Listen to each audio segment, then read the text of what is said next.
Hello, I'm coming off the end of a terrible cold, and I want to get back into just chucking thoughts out on here because it's quite cathartic sometimes. And yeah, I'm sort of struggling between wanting to script out really good videos and make something better on here and just like putting anything out there, which might be nice. I am slowly beavering away on a podcast, and it is slow, and I know it's going to be slow, and I'm fine with that. And hopefully the people I'm interviewing are fine with that. But yes, I'm aiming to get 6 fully edited, done, everything, and then I'll put them out. If for any reason that doesn't happen, come December, I'll put out whatever episodes I have. So you're at least getting something, I promise. I hope you can handle that because, well, that's what's happening. But no, I just wanted to talk about, a viewpoint I came across that I've not encountered so far that I found interesting, because I have come across, so this is something I did know existed, is that I've come across a number of people who believe that a person can be, like, that trans women and trans men exist, but that non-binary people don't. So that is a viewpoint I've come across, and although obviously you interrogate it too hard, it falls apart, I do see how a person can come to that conclusion.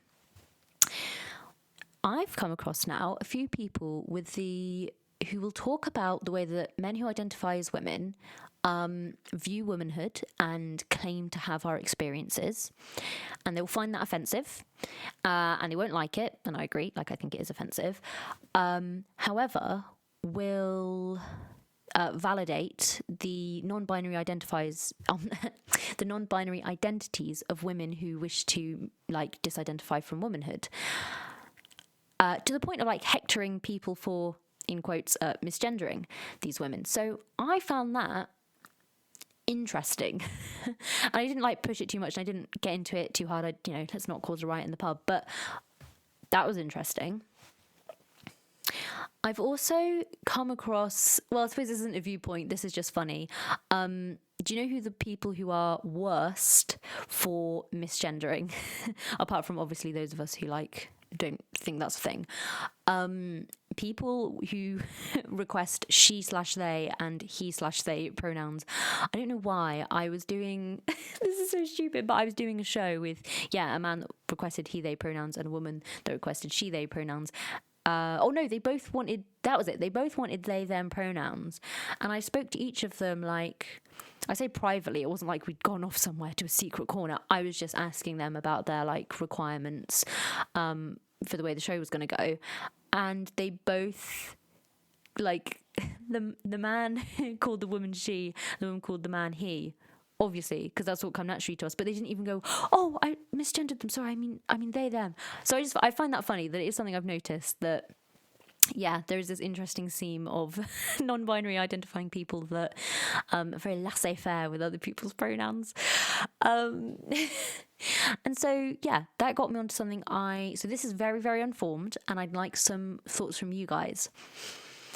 And I'm going to use broad brushstrokes and probably imprecise language, particularly with regards to actual specific political opinions. And I know that's so many caveats, so I'm just going to get to it so we can discuss it. And hopefully I'll work out what I mean.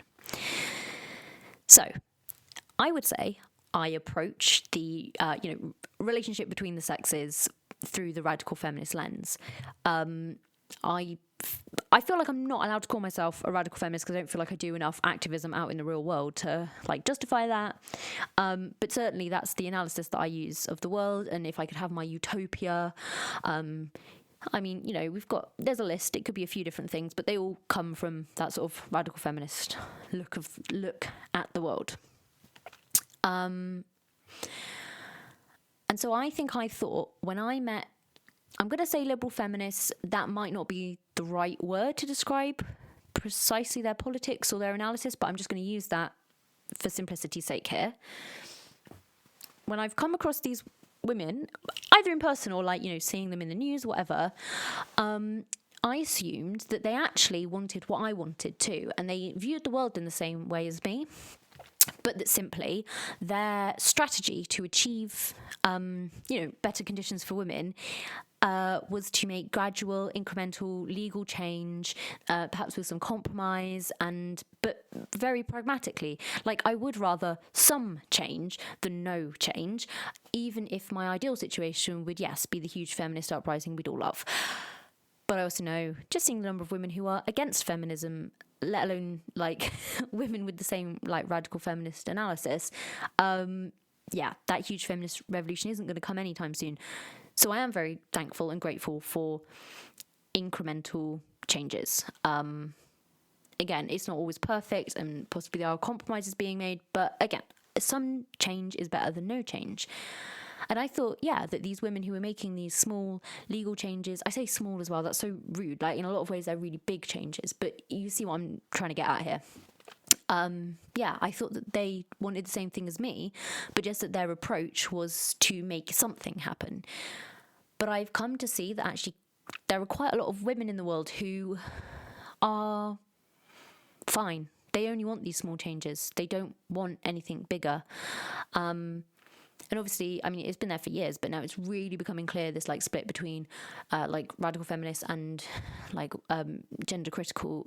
Again, gender critical is sometimes an odd term because a lot of them quite like gender, but I think possibly it's just a symptom of my naivety.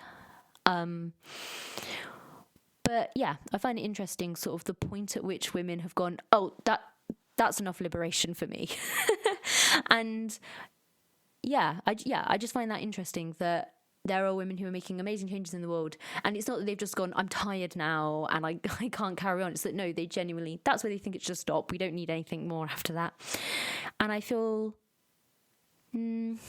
duped, tricked. Those are two harsh words. I don't feel that bad about it. It's much more me and my approach that I am naive or foolish about this. But to be very feminist in so many ways, but not go the whole hog. I don't know. I can't. I think I'm still a bit brain fried from being ill. But hopefully you can see what I'm getting at. And I would like to know what you guys think about that, about this thing of like, I think that's it. I can understand not being feminist at all. I mean, I can't. I think it's ridiculous, but I understand that. And I understand like the full-on radical feminist analysis, even if you don't live it out fully in your day-to-day life or whatever, like having that analysis and that hope and that dream for the world. But I think I find it hard to understand the like, oh, I only want halfway to liberation, and that's just fine for me, and that's just fine for all other women.